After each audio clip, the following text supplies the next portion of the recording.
Warning: the information given during this podcast is from professionals discussing situations from our experience and sharing knowledge. We are not treating or diagnosing what you are personally experiencing, and if you are having difficulties, please seek professional help.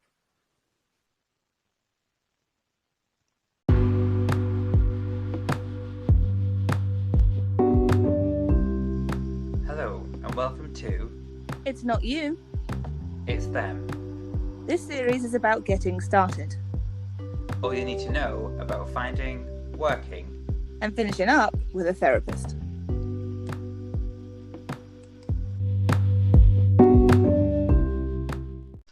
and we are back for another week. Hello. I'm Rich, And I'm Lauren. and this week talking about getting help.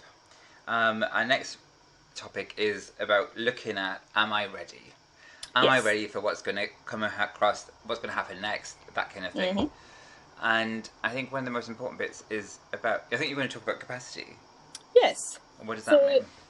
Capacity is an interesting word because it can conjure up like the difference between how full is your suitcase, right? The capacity for a small suitcase versus a medium suitcase and blah, blah, blah. Yeah. But capacity, when you're talking in therapy terms, is about have you created the right amount of emotional space to step into therapy? So people, you can go, everything that we've talked about so far, getting yourself ready, finding the right person, like interviewing there, blah, blah, blah. You finally get there, you've got it scheduled on your calendar, it's hanging over you, I've got therapy today at 6 p.m. And you get there and you meet them and it's fine, you like them, everything's great.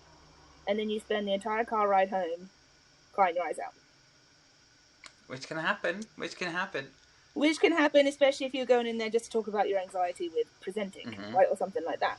So if you imagine like a Diet Coke bottle and you shake it up. Yeah. Capacity is how much can you shake it up before the bottle becomes too full. Eventually you have to take the lid off. If you just unscrewed the lid, it would explode, right? If you just unscrew it a little bit at a time, like, and just let some of the air out, that's what's happening, right? Like, if you're so full and you've been waiting for therapy and say you've been on the GP's wait list for forever, you waited 6 months for this, I can just make it to therapy, there's going to be this emotional release. If you don't have one, there's nothing wrong with you. It's just your capacity for it is different. Some people, if you go for someone specifically for trauma work, you might start experiencing flashbacks. You could experience weird dreams. You could start dissociating a little bit, kind of staring into space when you're like, it's kind of like your brain turning itself off and back on again. It's just reached its limit. Yeah. And if you want to do that kind of work, go and see a specialist for that. Go and see a trauma person. Now, if you were going, like I said earlier, if you're going for an anxiety-related issue, I've got this presentation coming up, I'm not sleeping, I'm not eating, I'm having a hard time, going to someone like CBT, CBT, DBT, they are very solution-focused and you're going to get what you need. Yeah. Now, if you would like to have a rummage around in the attic that is your life, brain, then Gestalt, person-centered therapy is going to be the scenic route, right? Now, what do we know as therapists about capacity in terms of driving yourself home or scheduling it in your work, in your lunchtime? What happens when you do that? I think if you're doing it like after work, driving somewhere after home, like you've been through it, and then you're going to drive yourself home, it's like you're going to be operating heavy machinery. So if you've brought up something and you've had a release and you just maybe want to be in that moment, and it can be a lot to let something release, and the last thing you want to do is to cut that short to try and refocus on driving machinery, car, and concentrating on the road to get where you need to be. And it's almost like it's cutting off that little bit of therapeutic release, and it's like robbing yourself, I suppose, a little bit of that. And or something in the lunchtime, it's like, because it's a bit like that thing, like if you go out for coffee and it's taken an hour, but because there was no time pressure, that's fine. But when you go out and think, I've only got an hour, it puts a different sort of it definitely does for me. Different sort of like Yeah. mindset, and you can't really enjoy it, even though it probably won't last as, you know what I mean. It's like it robs you. I think it definitely just robs you of something, and I just I mean, absolutely. And if you've gone for something specific and you're trying to put yourself back together and go back into work and put yourself in the same mind frame you were when you left, it's not, you're not doing yourself a service, are you? Like, you really are yeah robbing yourself. That's a really good word. Robbing yourself yeah of the benefits of therapy, because the whole point about getting it out is like putting your laundry out to dry, right? right Get it out. It's not going to dry in an hour, like, and then you're putting half damp stuff back in. So when you bring it out again, it's almost like you're going to start building resentment for yourself. Like, it's not going to work for me yeah right now. It is. It's just you've got to reorganize some things. yeah.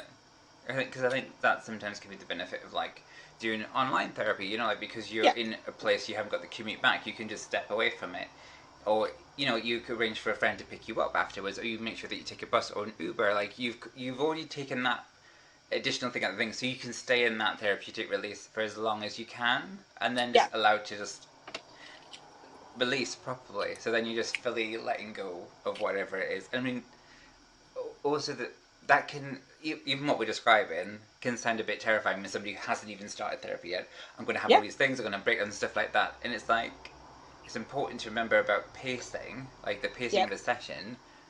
What would you? I would say a good therapist would be helping you manage that. Do you know what I mean? They Yeah. wouldn't be rushing Yeah. you through something. And like, and me personally, I'm a very, well, met me 10 years ago, I was a very different person. But yeah. I wanted, tell me what I need to fix and I'm fixing it. There is, yep, that's nice. Yep, give me the books. yeah, yeah, Yep, yeah, get that. But next. yeah, And yeah. it wasn't until I was almost forced to slow down that it was brought up to me like, you're very task orientated, but you're not allowing yourself to feel what you need to feel. Well, no shit, I'm avoiding it, right? Like, I don't want to feel it. yeah. And that was what I needed to do to keep myself safe at the time, because Right. I had someone coming with me to drive me there. So like those drives home were like, what did you talk about? Like, that can be difficult too, because if you're not in a space to talk about it, you don't want to talk about it, it can involve them. That's what we're talking about making sure the to and the from, you're putting yourself in a safe place. So if you, like, I had an hour and a half drive to mine and I chose to do that because I needed the drive up, because everything was kept away until that drive up. Then I would be able to sort what am I coming here for? What do I need to talk about? What happened this week? And then should I have been driving home sometimes? Probably not. But No. it gave me the space to put it away because I couldn't have Right. it out anywhere Yeah, else. yeah. So I valued that, and that space, those spaces up and spaces down became my real, like, what do I want on my music for the way up and the way down? Yeah. What do I need to get, you know, on the way up, it was almost like sad music and like reminiscent and stuff like that to get access to those emotions. On the way back, rap, death metal, like rock and roll, like get it all cleansing, emotional cleansing. But my therapist did a fabulous job of really slowing my ass down. Like, yeah. it would have been fine to do what I wanted to do in a task orientated way if there wasn't so much there. Had I just gone for, and I don't want to say surface level, that's minimizing anyone's problems, but sometimes you can just have a surface level issue and it's okay. Yeah. You don't have to go to therapy for some deep seated issue that happened when you were 5 years old. You can go because your immediate situation is, I need to break up with this person and I don't know how to do it. Right. That's Right. okay. Yeah, yeah, yeah. You can come But from a deeply loving family and have all the supports you need, but still need to go for therapy for this one issue because maybe they think they're God's gift and you're dishing them because actually they're not. yeah. But a really good therapist will know you, they'll know exactly what it is that you need, will hold you accountable for the pace that you want to run, walk, or crawl at. And be open to receiving those comments, I think. Like, I got, I don't know if you know this about me, but I can be defensive and hostile at times. I don't know what you mean. Like, just hang on a minute. Wait a minute. Am I in the Twilight Zone? Am I in the Twilight Zone? Yeah. Ooh. Rich and I have been friends a considerable amount of time, over 10 years, Huge. and he is Yeah. currently mocking me because I am cute and fluffy. I don't know what you mean. With horns and spikes. No, it's true. It is true. It is. It's true. And had she not stayed with me and kind of like, I really do think that if we slowed down even a millisecond, she kept pulling me back. Like, we're talking about this as I ping-ponged around her office. No, we're talking about this, Lauren. Like, and just that gentle, like, eventually you give up, right? Putting a kid in timeout's the same thing. They kick off until you keep putting them back, and eventually they give in. But it was very much, she was growing my capacity to withstand, to do that, distress, and be able to sit with, I don't like feeling upset, I don't like feeling angry or resentful or hateful, like, that I wasn't able to at the time, and it absolutely was a capacity issue that, well, everything is fine. It's fine. What do you need me to do? Read that book. Read it. Next. Everything, But I think it's important, like, going back to like what we're saying about capacity, like, that was your capacity at the time, and like, you know, the CBT stuff might have been what you need just to keep it going, but it wasn't until you felt like, you know, I'm not putting words in your mouth, but it feels like in situations like that, it's when you get into where you feel safe with somebody and you trust them, that you're actually, okay, well, this is what's driving the boat right now, and all right then, I might slow down to listen to what you might say, but my foot's on that accelerator gas, and I'm going to glare at you as you're saying it, and the second I will burn off. Many a time I walked into her office annoyed that she was right. Like, read a bit about a concept she'd given me or a handout, and it's read the stuff that we give you. Okay, like, we will have gone out of our way, and I'm speaking for myself and Rick, I know his type of practice, we will have gone out of our way to find you something that we think would be beneficial to you. It's not necessarily homework, but again, with the capacity, we only have you for an hour. Like, that's right. What happens if you see us weekly or bi-weekly or even monthly, what happens after you leave us is a lot of internal cogs moving, you're processing it, you might have gone back over this one thing that we said that we may not have even realized was like your light bulb moment. Read the stuff we give you. Again, we're trying to grow your capacity for, well, would it really be that bad if this happened? Or actually, maybe I could tolerate that, but I'm not okay with that. Like, and I think that's... Go ahead. Because like even reading through something again, like, you might pick up on something that you didn't hear from us the first time, even though we said it, you might not have been there. And it's like what you're saying before, like, what I'm okay with, what I'm not okay with. But then you can home in on, well, what is that connected to? Yes. I'm not okay with it. Well, actually, like, we can break that down. And is that attached to something you genuinely believe, or is that something it's been forced upon you? And actually, when you do think about it, you're not that fussed about it at all. And then obviously these things get released. It's almost like, don't take our word for it. This is how we've interpreted the learning, the teaching we've had. I'll give you the same source material. You tell me what you think. Does it ring true? Does it not? Like, And I think that capacity is so tied to the emotional and physical time you give yourself to go through this. Yes. The resources you have at home to be able to feel seen, heard, connected, or disconnected. And allowing yourself, especially British people, like I am British and I will always be British, even though I live in America. Crying, allowing yourself to feel things. Like, we're, what generation are you? Gen X. Is that, sorry, what was that? Gen X.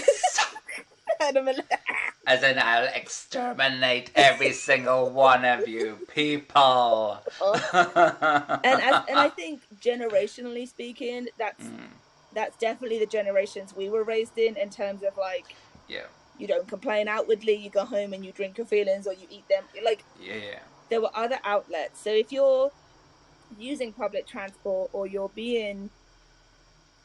have to go back to work. For example, say your therapist happens to be your work therapist that's 4 floors down. Difficult. All of that is related to capacity, and that's why I think we wanted to touch. It was so important for us to touch on that, because Yeah. We Because I think what goes. You're going. no, go ahead. I was going to say, like, because that goes hand in hand with the next bit around scheduling, how you schedule Yes. the time around it. So, like, Mm-hmm. again, we've already touched a bit about like transport to and from the places when you have the best time to schedule an appointment, because some practices only do it during the day, some have evenings, Yep. some have weekend appointments, depending on what you're available. Yeah. But things around like, you know, it, ultimately, if you're embarking on some sort of therapy, you want to change. Then I think with change, you have to lay a foundation of like, I'm going to take care of myself for this moment in time. I might Yes. not be doing a good job of it right now, but I want something to change. Yeah. And part of it will be capacity of like, if you know, and these are all things of like thoughts like, is it possible? You know, like if you've got young children or like dependents. I mean, can someone else come and look after them? Can you prepare dinner and put it ready so you can just chuck it in the oven for the next day, so you don't have that one task to allow yourself to like, oh, I can go and have a bath because dinner's already sorted, or I've got that, my friend can look after them, so I can take my time getting back.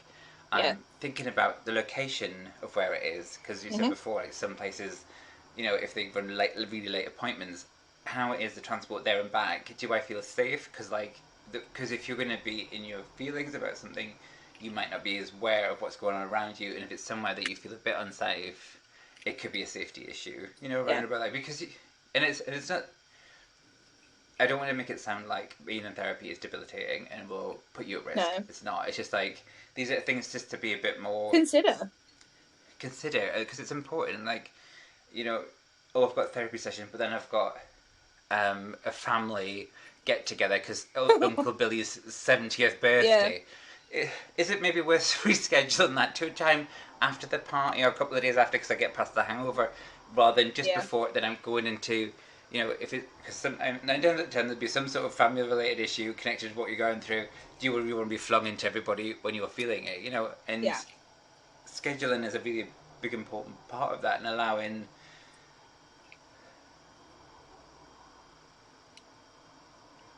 what's the right way of putting it? Like allowing It's yourself like to have the allowing the space. dust to settle. Like Yeah, we yeah, we have no intention as therapists of clomping around in your life to the point that it would distress you, that you wouldn't be able to. Our job as a therapist is the yeah. reference is to zip you back up, right?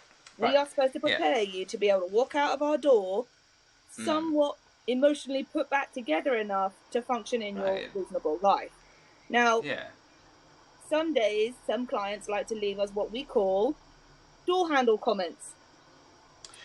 So Yes. they wait out the whole session, fanning Yeah. around like with what would Mhm. be maybe a little bit of tidbit here and there, yet their hand is on Mhm. the door as they're ready to leave, and they drop the bombshell of what they actually want to talk about that session.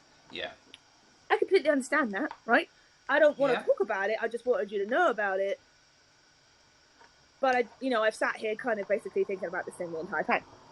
Yeah. It is okay to do that, but Rich is absolutely right. Do not, if you're going, let's say, for example, you choose trauma therapy. You're Yeah. aware you've got consistent issues. They've Yeah. dragged you through your adult life, and you are now at Mhm. a boiling point. Mhm.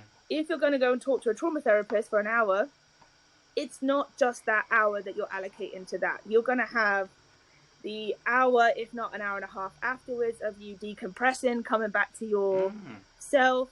Then, if you've been talking about issues related to family and you're going back into that family, you are going to Yes. have stuff that sticks on the way down. So, your family, Yeah. maybe we always say it's not about the cutting board, or it's not about the milk, or it's not about the bread somebody didn't get. Yeah. It's about the underlying issue. They Yeah. will come back with a vengeance during that time because you were already vulnerable. So if you have kids, you having to pick up your kids from school after having an hour-long Mhm. session, particularly trauma or something that's really been Mhm. bothering you, or pain-related issues, anything that you've Yeah. spent time holding or harboring, to Yeah. go and deal with your kids who are consistently kicking the back of your seat on the way home Right. Right. can really put you in a situation where you're responding from your flipped emotional lid rather than your executive functioning capacity, Yeah. which is, please stop kicking my seat. Not, Right. if you don't stop kicking my seat, I'm gonna rip your legs off and beat you with socky ends. Because Because it's a bit like, trying to think of a similarity about using the sunbed, I suppose.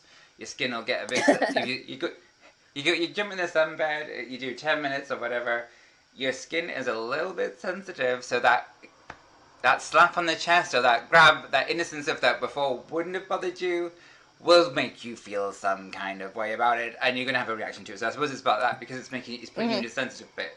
Because our sensitive sides are the bit that I think we hide behind all the armor of day-to-day stuff. Because Yeah. this world that we live in does not accommodate for us to be sensitive, well-adjusted people all the time. And sensitive people, right? Like there's much at them. Yeah. But that smarting sensation, that's a really good analogy of the sunburn or like sunburn from the beach all day. Yeah.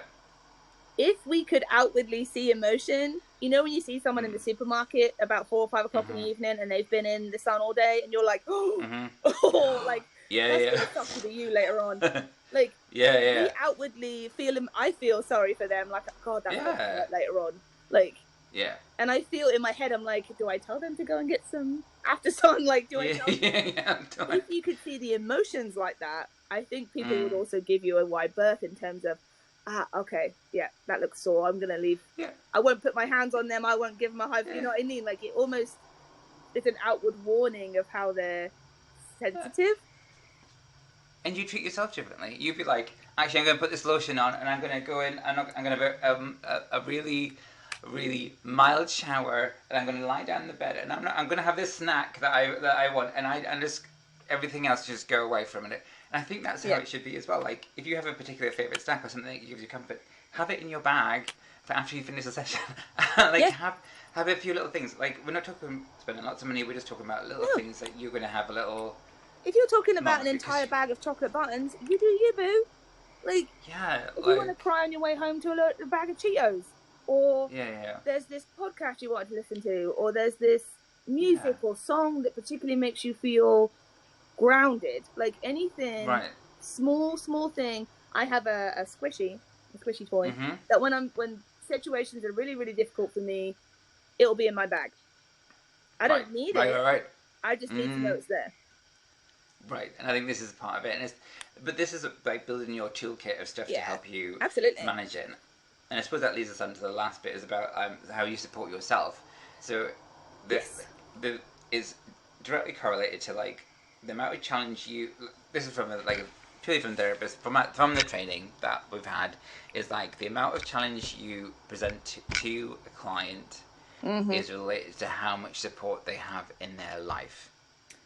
Correct. So when we were training, and this has forever stayed with me, and I don't know where it came from or where in my training, I know it was very early on, but the phrase was, if you're going to push somebody in the deep end, you better make damn sure they can swim. And that has been my baseline for client safety, in terms of you should not have a therapist, psychologist, psychiatrist, clinician pushing you into areas where you're going home or you're not able to leave the parking lot. You're not able to get the train home. You've forgotten where you live. Like, you have to, so we have to call someone to pick you up. That's not psychological safety. And you probably need to either voice that you feel you're swimming in the deep end with sharks. It is our job to make sure that the areas that we are talking about are led by you, and that you feel they are the areas that you want to paddle in, shall we say. Right. Yeah. Not, well, you had this deep thing happen to you when you were 8. Let's talk about that. No. And that's the therapist choosing. Yes. That's not. We don't know your life. Like, we are not you. We do not live your consequences. No. We do not live your family lives afterwards. Like, you let us into a brief moment in time of your life, and we can only mirror, reflect, paraphrase, summarize, offer alternative coping skills. Like, we don't get to trample about in the fine china. You know what I mean? Like, so if you are experiencing that, please do voice that you've reached a limit. And hopefully the limit is respected. But it absolutely goes along with self-care and support. And for myself, what I allowed myself was that hour and a half at home, and that was it. I didn't, and I couldn't touch it when I wasn't in that space. That's what I did for my own mental health safety. Yeah. And knowing that I had to be someone else's source of support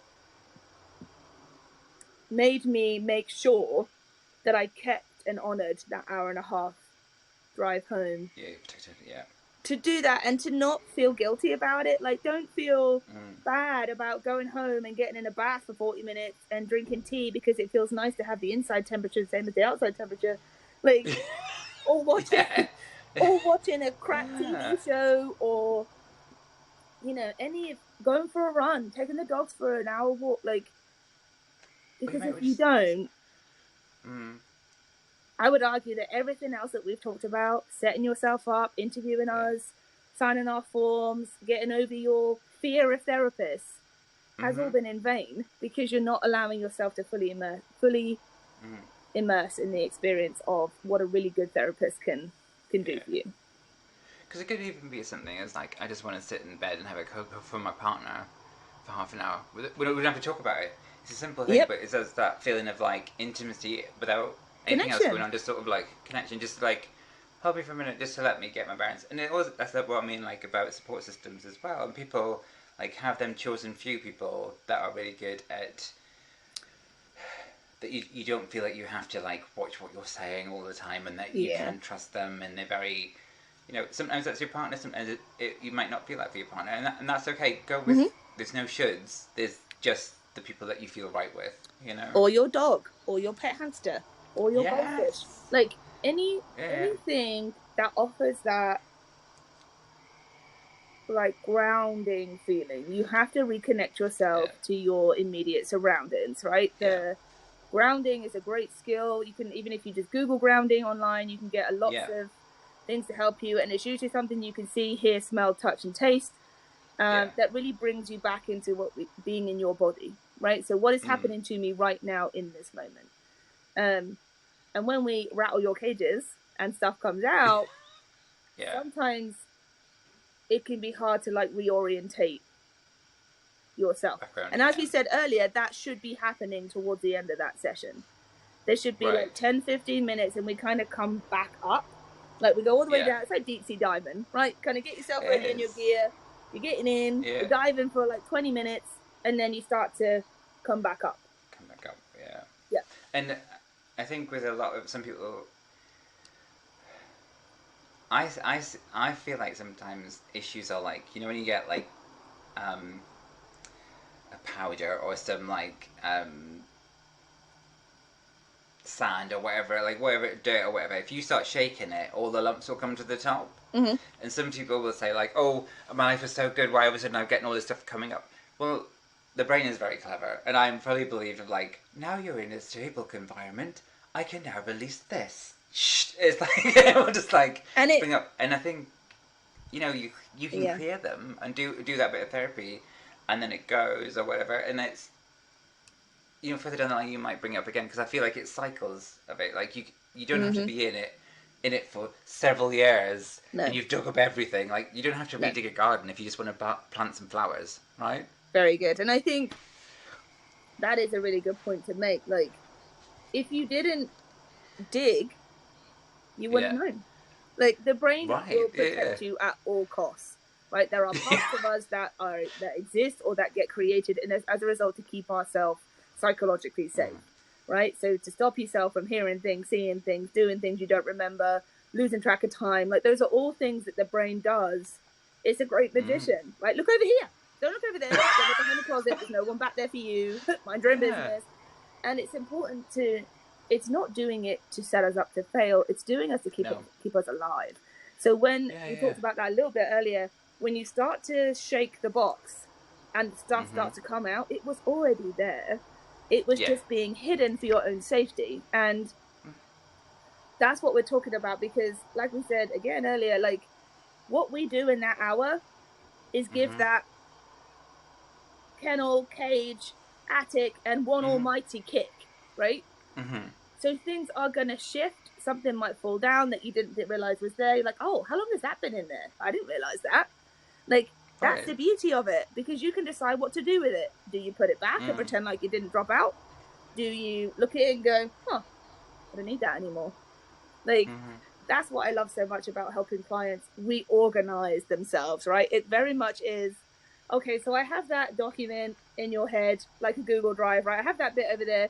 Do I need that on all of my ex's phone numbers? Do I need that? Nah. Or how about this, resentment issue I have with my older sister about blah, blah, blah. That's been going on 20 years. Is that relevant?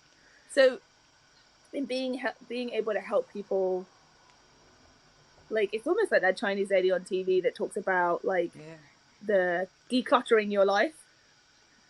And, like, being able to, if it brings you joy, therapy is the opposite. Is it causing you pain? Get rid of it. Like, we're essentially bin men. We're going through the thing where how clean is it? We will help you thrift it, sift it, or get rid of it, right? Like, and like, oh, we should do like a TV show of like, let's talk about house clutter. Because on one of the shows, they like get to put all of their possessions in a warehouse. Can you imagine doing that for mental health and being like, okay, well, here's your collection of personalities. That would be amazing. Here's the thoughts you have when you're in a meeting that could have been an email. Here they are. Yeah. This is how many people that you could have throttled, but you didn't. So that goes on the well done you pile. Yes. I've not been incarcerated. Yes, you are welcome. I'm too pretty for prison, right? Yeah. Like, yeah. And like, but yeah, it's therapy is a wonderful process. And when Rich knows this, when I was starting out as a therapist, I would not wear a scarf. And the reason... Let me tell you. Wouldn't wear a scarf. And I don't mean a knitted scarf. I mean... All the jewelry. A flaky, amethyst-coloured scarf with dangly earrings and all rings and a very kumbaya process to therapy. Yeah. And if that's your bag, I am so happy for you. I fully support your process. But I will not do it. And there's such a beautiful part of getting to the point where you realize what that resistance is about. And like, because therapy is not about one size fits all. You can't have therapy because you're tough and you don't need therapy, or you can't have therapy because you're too far gone. Whatever is structured in your brain, there is a process and a person out there that can help you. And that's right. I'm not going to listen to whale music, and I'm not going to have incense in there because it gives me headaches, and I'm not going to wear jewelry that clicks because it annoys the hell out of me. But there's still value in that. So when we've talked about finding that right person, when we've talked about scheduling or capacity, all of these things go into that joyful and wonderful process that I feel so privileged to share in people's lives, and to be able to share in their problems and pain, and be able to offer some relief or help them figure it out. No, you do have power. Like, you are a powerful, important, and valuable human, and you deserve what it is that you deserve. So I think, having been on the out end of being, and I know now, professionally trained therapist for the last 10 years, blah, blah, blah. But looking back to my client days of when I was a client, looking back at that version of me and just being like, girl, like, what?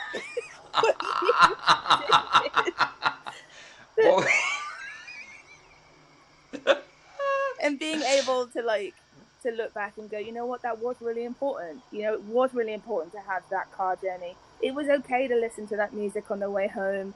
It was okay to feel not quite like I was in my space for a minute, and feel like, why is everything uncomfortable? Like, why do I feel like something's not right, and all of those things. But to be able to have a therapist that fit, and I will forever be grateful for her, forever. Because it's also like a chiropractor, isn't it? But for the mind, it's like they will click it and they release something, and you feel like, okay, but it's going to take you a minute for you to get used to that feeling, because it's not how you've been programmed. Used to feeling for the past X amount of years.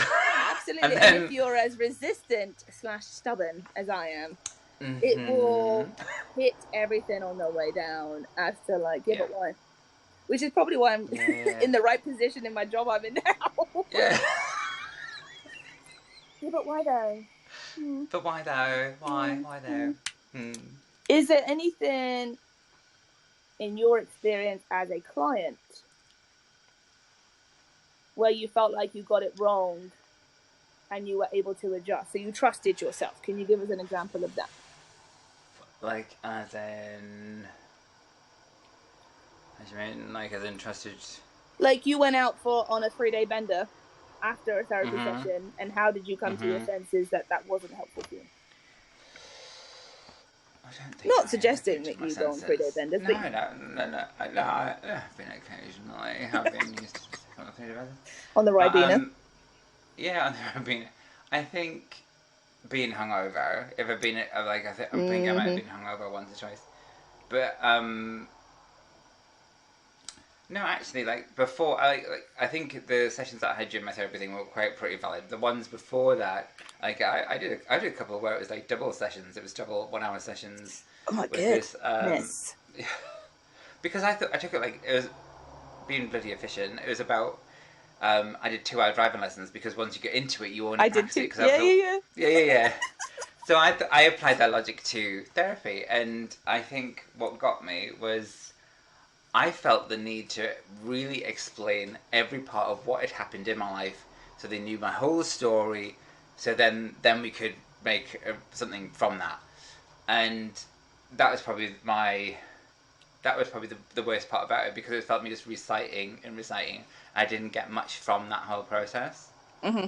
I was just reciting and reciting and reciting. Mm-hmm. Um, so I wish they would have said, I think no, that's we a don't do really, 2 hours, we just do 1 hour. but that's a really good point. Like, you do not have to explain yourself. Like, half of the time Yeah. we already get it. Like, we already get where you're going because we've done that time to build that relationship with you. You don't have to explain in great war and peace detail as to why you did something. You did it because you did it. End of like But that was process. part of me not knowing how this therapy sessions are meant to work. Yes. I also paid for the this is, do not judge me, by check. Never. Yeah, by check. That's how they wanted it, and I had to pay after the session, and I didn't like that because it was like I felt like I'd been emotionally vulnerable, and at the end of this, I then had to give you. It was very. It brought the focus back to it's about monetization. So it's like I'm now giving this thing for making me feel sort of way, and it was the bit like once you've felt something and then you have to go and like drive home or whatever, because I would walk back home because it wasn't far from where I lived, but I remember thinking I have to focus on this and trying to write a check out when I just want to be feeling what I'm feeling. I don't want to be pulled into this, and I think I wish I had been a bit more vocal. I don't need a 2 hour session, but yeah, vocal and just been a bit more, because I didn't know what to expect, and I think this is why it made it more important. It definitely informed how I practice now. Like I make sure payments are separate. I make sure like no, I absolutely. don't do forever like, sessions. As a beginning therapist and working for a charity, which was awesome, the same bit about having to, I would do it in the beginning. Let's do it in the beginning. Let's get it out of the way so that all we have to worry about at the end. Because I became really aware really quickly, it was affecting people towards the end. They'd sort of almost shut down by like 10, 15 minutes to go and start rummaging in it. And I felt like they weren't giving themselves that full time either. That's but right. now, well, my clients are not going anywhere right now because they're incarcerated. But like, it's fine. Thank God that we don't write checks with quills anymore or send notes via owls. But the online system... I never said anything about a quill. I said nothing about a quill. I didn't remember my book. Well, the quill was implied, darling. The quill was implied. Also, the candlelight was implied. Yes. And I really like how online counseling and these online medical systems have evolved to allow clients to have that autonomy of choice, to be able to say, I want to pay it up front, I know what's happening, it comes out, this blah blah blah, like, so there's none of this let me pay you now, and like, because it does put a weird dynamic on that relationship that really shouldn't be part of it. Yeah, for sure. It just doesn't, something that it it didn't sit right with me. And there's actually, you know, I can use that example in a couple of episodes' time when we talk about endings. I think there's a very important bit in that I will bring up again, because actually this therapist wasn't really good. When I think about it, when I look about it, I'm going to get angry. But that I would say, is there anything else you want to add before we give the emails and stuff? Just take care of yourself. Yes, take care of yourself, and that's okay. Make sure you've got your team together, however small or mighty that is, or, you know, close collection of friends and family. It just has to be enough for you to be able to take. That's going to be there to kind of pick you back up, or sort of like keep you safe while you just get your bearings again and then get back out of there, because all them changes will make a positive one. Absolutely. If you've got any questions Yes. at all, you can always email us. Please do. It's not you. .podcast1@gmail.com. Please send us stuff there. We're going to do probably a question answer, because there's a few that's come in already, so we might look into doing that soon. But next week, we are talking about One Size Doesn't Fit All. And no, it doesn't. And we're not talking about we're not talking. That's a whole different podcast. Yes. But we will let you know what all that about next week. All right. See you later. Bye-bye.